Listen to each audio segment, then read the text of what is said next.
네, 안녕하세요. 롤러더 투자 전략가 로로쌤입니다. 2018년 11월 14일 벌써 수요일이네요. 네, 야간 방송 시작하도록 하겠습니다. 먼저 전일 미증시를 간단히 보면은 혼조권 정도다 보시면 되겠죠. 다우지수가 전날 급락이 있었는데 이 급락을 이제 좀 충격을 완화하는 수준, 플러스도 갔다가 마이너스 갔다가 장중엔 플러스가 좀 많긴 했는데 결론은 약보합보다 조금 못한 소폭 약세 정도로 끝났다. 21선 정도를 넘나들면서 이렇게 마무리했다. 이렇게 보시면 됩니다. 나스닥 같은 경우도 강보합권으로 끝났는데 나스닥은 좀 우리나라 못지않게 좀 약한 증시라고 분명히 말씀을 드렸죠. 그러다 보니까 여기까지 내려와 있다. 애초에 여기는 안 깨는 게 좋은데 우리나라는 아예 못 넘어갔지만 안 깨는 게 좋은데 좀 밑으로 좀 처져 있는 느낌이다. 그래서 어저께 회복 시도가 나왔는데 보시면은 회복 시도가 나왔죠. 근데 회복에는 실패를 했습니다. 이렇게 시도는 좋았지만 실패했다. 그래서 우리 증시에는 그렇게 악영향을 끼치진 않는다. 진작부터 말씀드렸죠. 어저께 까지 해가지고 이렇게 저점 매수세도 들어오고 했는데 오늘 우리 증시가 갑자기 급락을 해가지고 여기를 다시 이탈하고 이러기보다는 저점 매수세를 인정하고 이탈시키지는 않는 정도의 움직임. 그리고 다시 한번 반등 시도는 나올 수 있겠죠. 여기 아직까지는 이탈하느냐 반등 나오느냐 여기 그런 기로에 서 있다 보시면 됩니다. 코스피 같은 경우 좀 크게 보여드리면은 요 구간 안에만 있어도 언제든지 다시 돌파하려는 시도가 나와요. 그러니까 이탈을 가급적이면 안 하는 게 좋아요. 지금 이 구간은. 그래서 제가 이거 좀 살짝 대충 그려놓긴 했는데 선을 요 부근은 지켜주는 게 좋다. 저점 매수가 들어올 수 있는 구간으로 남겨두는 게 좋다. 요 아래 구간은. 그래서 어저께 저점에서 들어와서 양봉 나온 거 좋은 거라고 말씀드렸죠. 요거는 다행인 거다. 좋다기보단 다행인 거죠. 그 정도로 받아들이면 된다. 오늘 우리 증시는 변동성을 좀 줄이면서 눈치 보기 장세 정도 된 것 같습니다. 삼성바이오로직스 좀 이따가 디테일하게 말씀을 드릴 텐데 그 부분을 좀 기다리고 이제 제롬 파웰 의장이 이제 15일날 있죠. 발언이 있죠. 그러면은 그 연설 기다리고 하면서 근데 뭐라고 해도 그러니까 매파적인 발언을 해도 역시나 어차피 12월에는 이제 금리 인상한다라는 쪽으로 가고 있으니까 계속 여론몰이를 했잖아요. 안 했으면 했는데 결론은 그쪽으로 여론몰이를 지금 하고 있으니까. 그리고 그래서 12월에는 인상할 가능성이 높다 보고 있고 안 하면 좋겠죠. 이번에 대신 12월은 하더라도 그 다음엔 조금 봐서 하겠다 정도만 나와도 나쁘진 않아요. 제롬 파웰 의장 발언은 앞으로도 강한 금리 인상이 있을 것이다. 점진적으로가 아니고 굉장히 가파른 금리 인상이 이런 소리만 안 나오면 되는데 그 정도로 이제 강력한 매파적 발언 아닌 이상 중립 정도는 해줄 거라고 봅니다. 그 부분은. 대신 이제 약간 비둘기파적 발언을 하면은 좀 완화된 발언을 하면은 그러면 시장에 좀 도움이 되겠죠. 그래서 이 정도로 보시면 되고 코스피는 좀 기다렸다. 삼성바이오로직스를. 코스닥도 기다렸겠죠. 당연히. 코스닥은 영향력이 더 크니까. 코스피는 그래도 바이오 제약바이오 쪽이 아무리 지금 많이 커졌다고 해도 삼성전자랑 하이닉스만 해도 워낙 크고 하니까 그게 흔들 수 있는 게 한계가 있단 말인데 코스닥은 이제 바이오를 밀어내기 시작하면은 끝도 없이 밀어내릴 수 있잖아요. 시총상위에 다 포진되어 있기 때문에. 그래서 코스닥도 당연히 기다리는 움직임이다. 요 정도였다. 그래서 근데 장 끝나고 이제 발표가 됐죠. 삼성바이오로직스 고의적인 분식회계로 지금 현재 나온 결과는 그렇게 돼 있어서 뭐 맞소송을 하네 어쩌네 뭐 이런 얘기가 나오고는 있는데, 어찌됐건 팩트만 보자고요. 팩트만.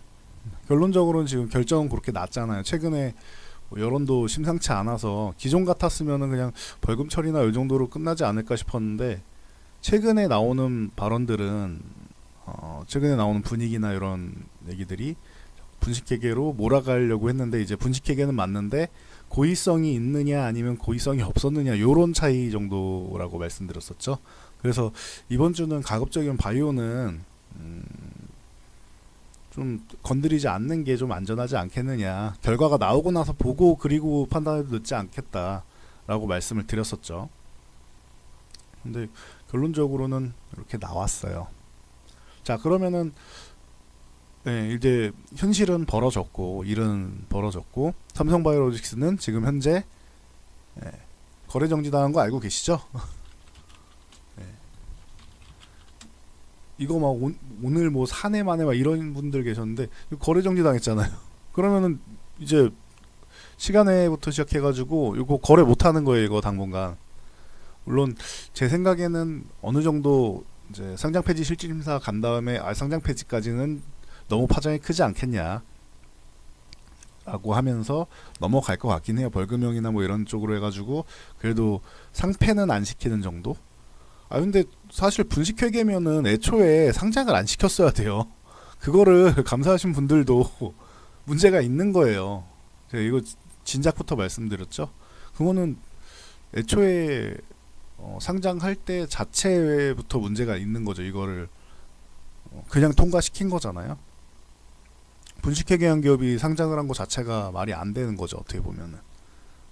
그러니까 어느 정도의 책임을 질 수밖에 없지 않나 싶긴 한데, 제 생각입니다. 이거는 그분들도 책임이 어느 정도는 있지 않은가 싶습니다. 개인적으로는 그렇게 보고 있고. 자, 그래서 중요한 거, 삼성바이오로직스가 지금 거래 정지를 당했다. 바이오시밀러에 좋지 않은 영향을 끼치겠죠. 게다가 영원한 짝꿍 셀트리온, 이 친구 제가 최근에 계속 말씀드린 약해요. 그 말 빼곤 제가 다른 말은 한 적이 없을 거예요. 약하면 이유가 있는 거죠. 약한 종목은 하지 마시라고 그랬죠. 강한 종목을 하셔야 된다라고 했고, 셀트리온은 약하다 빼고는 제가 얘기 안 했어요. 그래서 매매 뭐 이런 얘기 아예 안 했죠. 약해서 지금 못 올라왔으니까 앞으로 더 많이 올라갈 게 있으니까 이걸 사세요, 이런 얘기 한 적이 없죠. 약해서 저는 좀 별로다 이렇게 말씀드렸고, 근데 여러분도 이제 진실을 아시면 되는 거죠. 삼성바이오로직스 저렇게 됐죠. 셀트리온 같은 경우 실적 쇼크 나왔죠. 실적 쇼크 처음이에요? 아니죠. 지난 분기에도 실적 쇼크 나왔잖아요. 그래서 잘 생각해 보세요. 앞에 그냥 기사 찾아보셔도 나와요. 그거는 지난 분기에 실적 쇼크 나왔지, 이번 분기에 실적 쇼크 나왔지.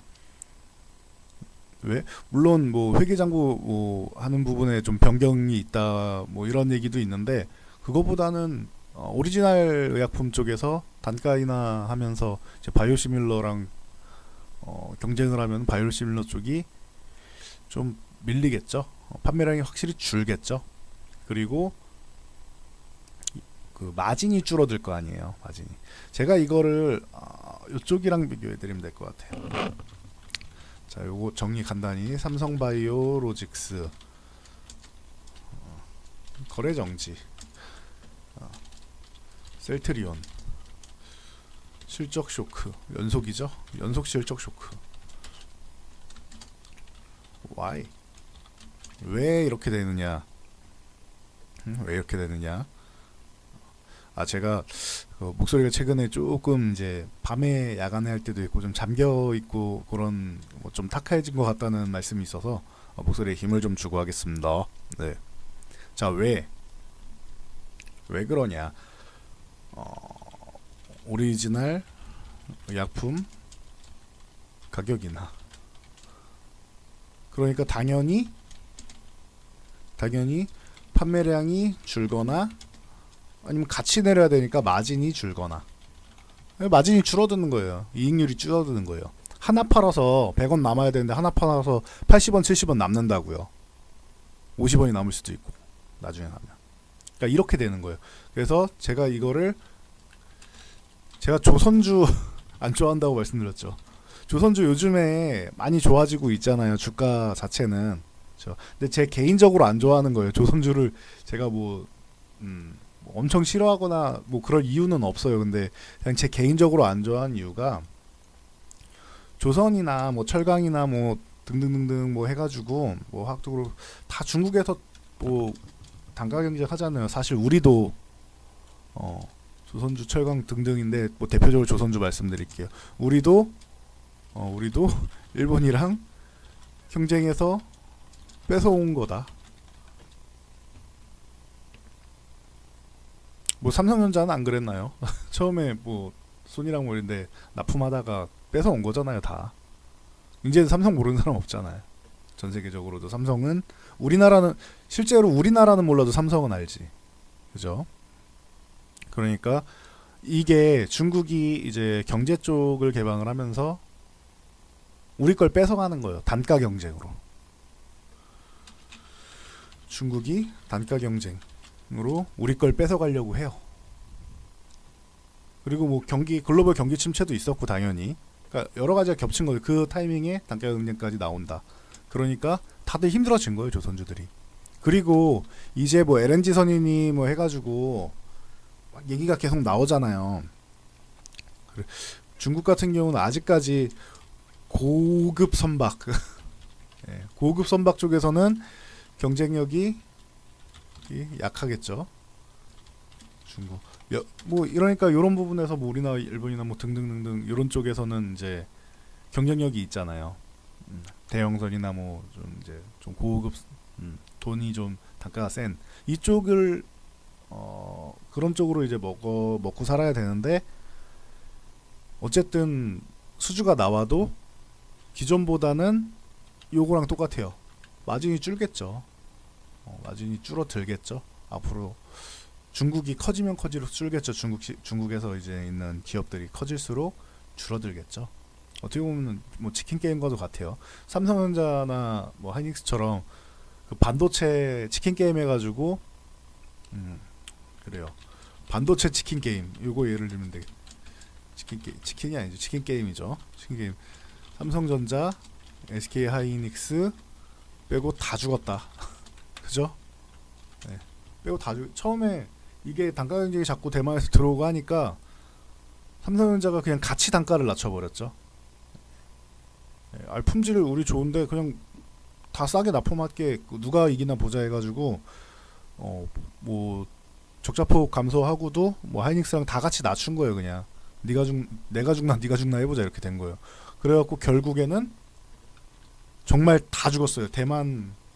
무수히 많은 대만 업체는 물론이고 DRAM 시장에서 3위였던 엘피다도 마이크론으로 넘어가죠. 이렇게 된 거예요. 요런 식이 된 거예요. 근데 뭐 요 정도까지 아마 심해지기는 어려울 것 같은데, 반도체만큼 심해지기는 어려울 것 같은데, 어찌됐던 제가 생각한 뭐 요런 상황이 이제 이제는 의약품 쪽이 시작됐다. 네. 그렇게 되는 거죠. 그래서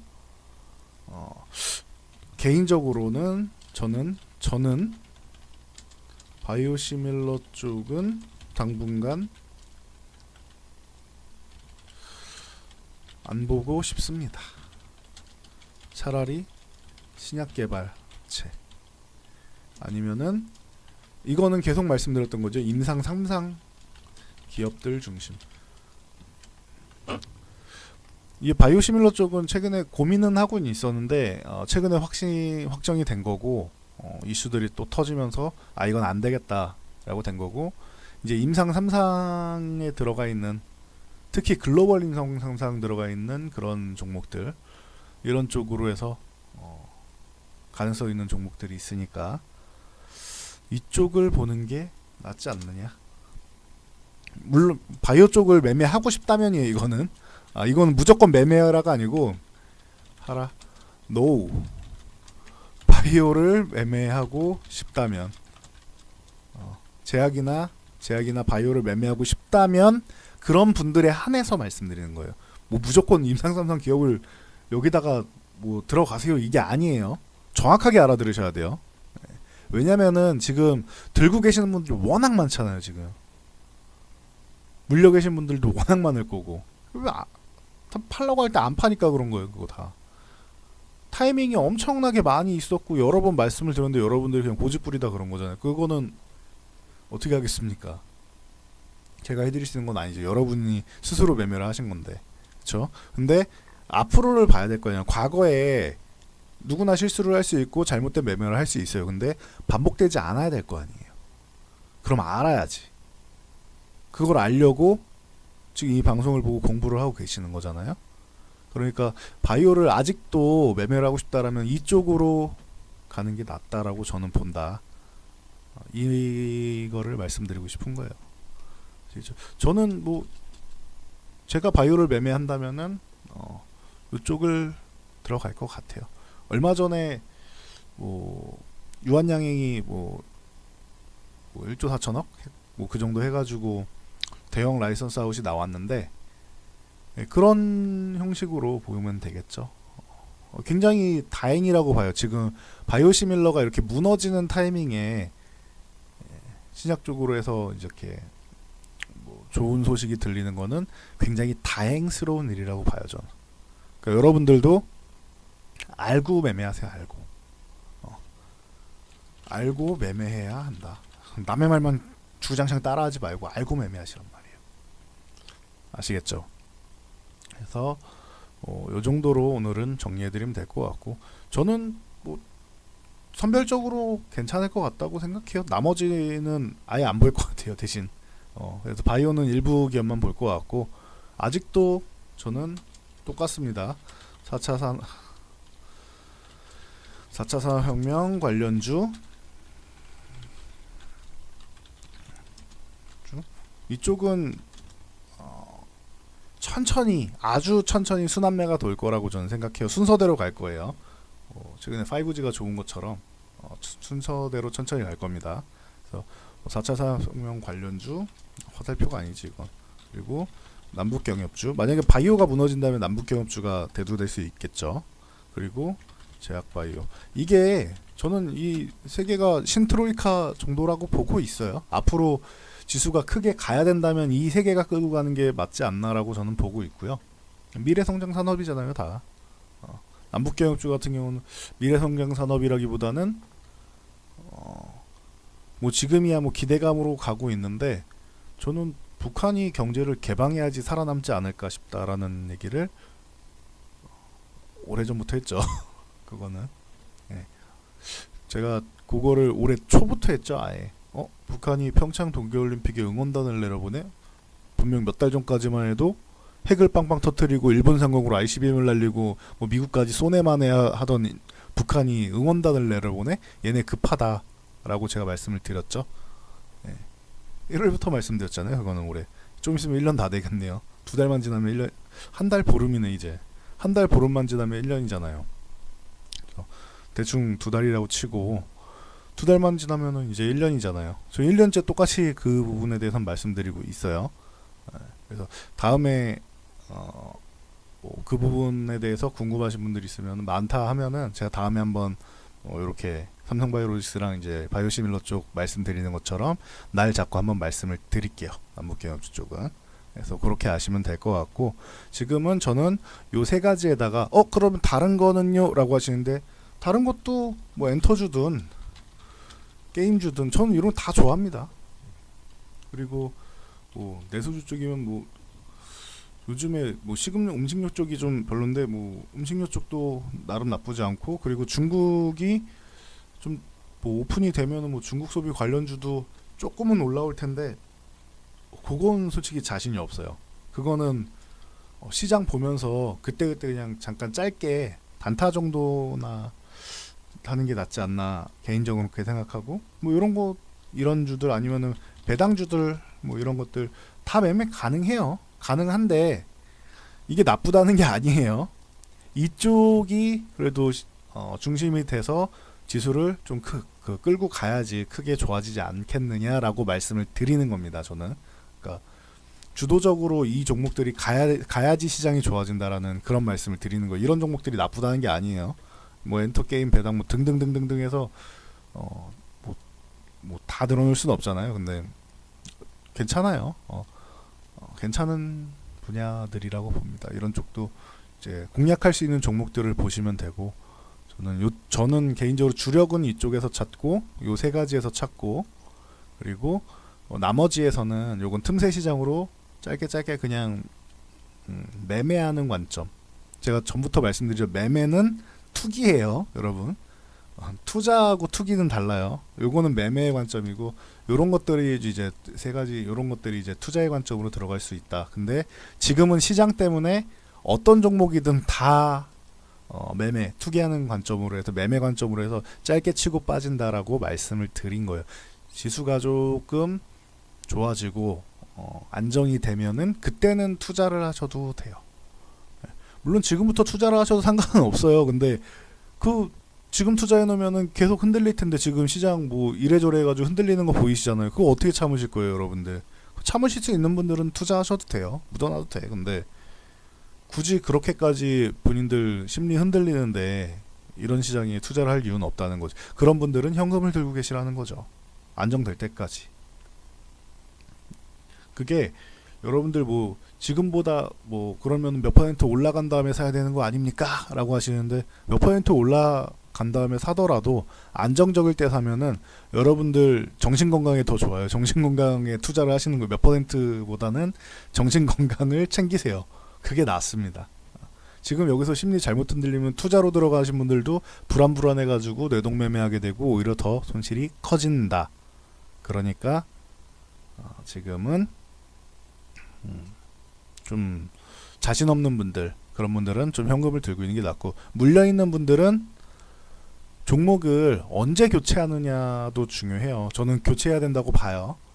물론 좋은 종목인데 물려있으면은 그거는 좀 들고 가서 회복된 다음에 정리를 해야겠지만, 그렇지 않은 분들이 대부분, 제가 뭐 질문하시는 분들 들어보면은 뭐 어떤 종목 들고 계세요 여쭤보면은 다 이상한 종목 들고 계신 분들이 많아요. 기업이 이상한 게 아니에요. 지금 현재 주가 상황이랑 지금 현재 시장이랑 안 맞는 종목이라는 거지, 기업 자체는 좋을 수도 있어요. 시장이랑 안 맞는 종목 들고 계신 분들이 많아요. 교체하시는 게 나아요, 그런 분들은. 근데 언제 교체할 거냐, 그런 게 차이가 있는 거죠. 그러니까 그런 분들이 이제 저희랑 상담을 받고 함께 하시는 거겠죠. 그러니까 참 알고 계시고, 오늘은 간단히 이제 삼성바이오로직스 뭐 이슈가 있으니까 셀트리온까지 엮어서 바이오시밀러 쪽, 이쪽 해서 어떻게 투자해야 되는지, 차라리 저는 바이오시밀러 쪽보다는 당분간은 신약 개발 업체를 보겠다. 그리고 임상 3상에 들어가 있는 이런 기업들 중심으로 보겠다라고 말씀을 드리는 겁니다. 제약바이오를 무조건 매매라는 아니에요. 굉장히 어려운 업종이에요. 여러분이 어떻게 생각할지 모르겠는데, 뭐 사면은 아무거나 다 올라가 있지, 진짜 두들겨 맞습니다. 그러다가 지금도 두들겨 맞았잖아요, 시장에다가. 굉장히 어려운 쪽이에요. 제약바이오 같은 경우는 매매하는 게 굉장히 기술이 좋아야 되고, 아니면 운이라도 좋든가. 근데 주식 운에 맡겨서 하면은 망하죠. 주식은 주식 갖고 망하려고 하는 거 아니잖아요. 재테크에서 돈 벌려고 하는 거지. 그죠? 그러니까 아무거나 사지 마시라고요. 여러분들이 10종목 사면은 그 중에 7, 8종목이 안 좋을 수도 있어요. 제약바이오 같은 경우는. 그거는 제가 장담은 못해요. 근데 그럴 가능성도 있다는 거예요. 기존에는 그랬었잖아요. 올해 그랬었잖아요. 여러분들이 10종목 사면 7, 8종목 안 좋았잖아요. 그러니까 당분간 앞으로도 그럴 수 있다는 그런 말씀을 드리고 싶습니다. 무조건 올라가는 시대는 지났어요. 그거는 돈이 엄청나게 제약바이오 쪽으로 몰려갖고 다 끌어올려야지 가능한 건데, 지금 제약바이오 쪽에 돈 안 들어오잖아요. 이쪽에 돈이 어마어마하게 쏠려갖고 뭐 얘네가 지수를 끌어올리고 안 그러잖아요. 그랬으면은 코스닥이 저렇게 약해요. 코스닥이 날라가야지, 막 날라가야지. 지금 이미 한 740 막 이렇게 가 있어야지. 740. 안 그러잖아요. 돈 안 들어온단 말이에요. 아시겠죠? 제가 말씀드리는 취지를 정확하게 파악을 하셔야 돼요. 이해가 안 되면 두 번, 세 번 보세요. 왜 한 번 보고 이해 안 되게 하느냐라고 하지 말고, 여러분들은 지금 주식시장 같은 경우에는 가장 기술적인 사람들이 들어와 있는 거잖아요. 주식의 기술자들이 들어와 있는 거잖아요.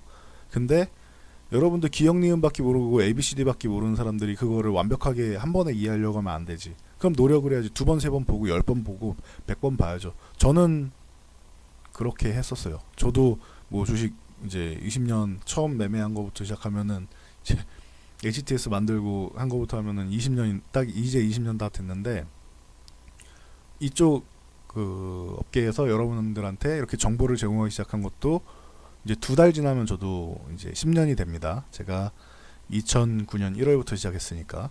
그때 처음 초반에는 이제 교육 중심으로 시작을 했었고, 근데 이렇게 됐는데 저도 초반 10년 정도는 그걸 어떻게 보면은 개인 투자자였잖아요. 배워야 되는 구간이고, 저는 모르면은 10번이고 100번이고 봤어요, 진짜로. 여러분들은 그런 노력 하나도 투자를 안 하고, 노력을 1도 안 하고, 진짜 남의 돈을 그냥 공짜로 가져가겠다라고 하시면은 그건 도둑놈심보예요. 그러니까 제가 이렇게 말씀을 드릴 때 잘 파악이 안 된다? 그럼 정리된 내용만이라도 한 10번 보세요. 제가 내용을 이렇게 쭉 한번 훑어드리면서 한 번씩 정리해드리죠. 여러분들 어려우실까봐. 한 번씩 정리해드리죠. 그럼 그 부분이라도 한 10번이라도 보세요. 짧잖아, 그런 거는. 네. 그렇게라도 노력을 해보세요, 여러분들. 네. 그러면은 여러분들이 언젠가는 조금 지나면은, 보통 한 달 정도, 제 시황은 한 달 정도 보시면은 흐름이 있어갖고 흐름을 파악할 수 있어요. 한 달 정도는 보통은. 그러니까 꾸준히 시청하면서 이해 안 가는 부분이 있으면 반복 시청하시고, 아니면은 나는 좀 바쁜 사람이다라고 하면은 이런 포인트만이라도 반복 시청하셔라. 그러면은 도움이 된다. 그리고 시간 나실 때 제가 마인드 특강 같은 거 올려드린 거 있죠. 교육방송 보세요. 교육방송 보세요. 저는 종목을 많이 추천하거나 그러진 않아요, 여러분들한테. 여기 뭐 인터넷에서 내가 뭐 밤에 잠 안 자고 밤낮 잠 안 자고 이렇게 발굴한 종목들을 공짜로 막 배포하고 바보예요? 저는 그래서 이해가 안 가요. 그 바보예요. 그걸 왜 공짜로 배포를 해요? 그런 사람이 어디 있어요? 그렇잖아요. 20년 동안 연구해서 남들하고 다른 기술을 가졌는데 왜 그걸 공짜로 해줘요? 예를 들면은 수중 용접 뭐 이런 쪽 기술력 가지신 분들이 엄청나게 그 연봉이 세시단 말이에요. 뭐 일당으로 가셔도 굉장히 세시고, 이렇게 뭐 짧게 프로젝트나 이런 식으로 가셔도 이렇게 굉장히 세단 말이에요. 그런 거 어려운 기술이고, 물속에서 그냥 용접하는 것도 우리는 어려운데 물속에서 하시는 분들이니까 대단한 기술자분들이잖아요. 근데 그런 분들이 막 가서 무료로 봉사해주고 그러진 않잖아요. 똑같은 거예요. 우리나라 분들은 이상하게 뭐 핸드폰 요금제도 꼼꼼하게 알아보시면서 주식이나 이런 거는 다 공짜로 먹으려고 그래. 안 돼요. 여러분 그런 생각 버리세요. 공짜로 여러분들한테 뭔가 주려는 사람들 있죠. 그런 사람들은 뭔가 노리는 거예요. 네. 뭔가 노리는 게 있는 사람들인 거예요. 그러니까 그걸 아셔야 돼요. 네. 여러분들의 매수세를 이용해서 자기 물량을 던지든지 뭐 여러 가지 얘기가 많이 있잖아요. 그분들이 정말 모두가 그렇게 한다는 건 아니에요. 그러니까 그런 사람들도 있다라고 뭐 뉴스에 나오잖아요. 그러니까 공짜로 뭔가를 여러분들한테 공짜로 사탕 주려는 사람을 따라가지 마시란 말이에요. 여러분들 애기 나면 맨날 그러잖아요. 아유 사탕 준다고 모르는 사람 따라가지 말라고. 똑같은 겁니다.